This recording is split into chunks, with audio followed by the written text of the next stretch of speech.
Bake, straight to the point. Tough night at the office. We don't like losing. What was the feel in the room full time? Oh, look, the boys are extremely upset about the nature of the defeat. I think the biggest thing probably was just their speed of ball that they got, which put us in the back defensively over the course of the game, and their meters were probably 4 times the amount of us. So the meters they're making with the ball obviously wore out our defence, and obviously you can't, with people like Danny Cipriani in an opposing backline, it makes it very hard to hold them. It's a tough place to come and win as well, isn't it? The crowd really get behind them. Yeah, no, look, I think, look, we spoke about that during the week and just the impact and trying to negate that.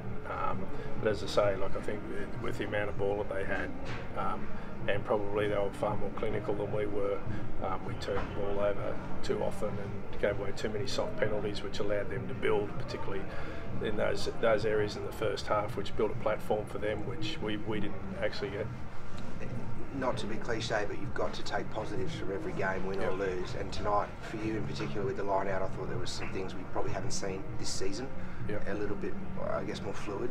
Yeah, look, I think, you know, the thing is that it's the first game that we've had our 4 locks available.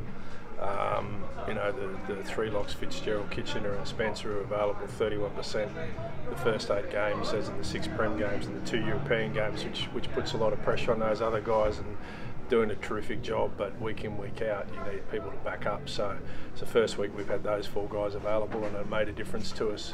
Obviously, you know, we lost 1 line out. We got 1 pinch when we threw back to Matt Banahan, who was offside. But look, that's you got to live with that, because referees won't necessarily pick stuff like that up.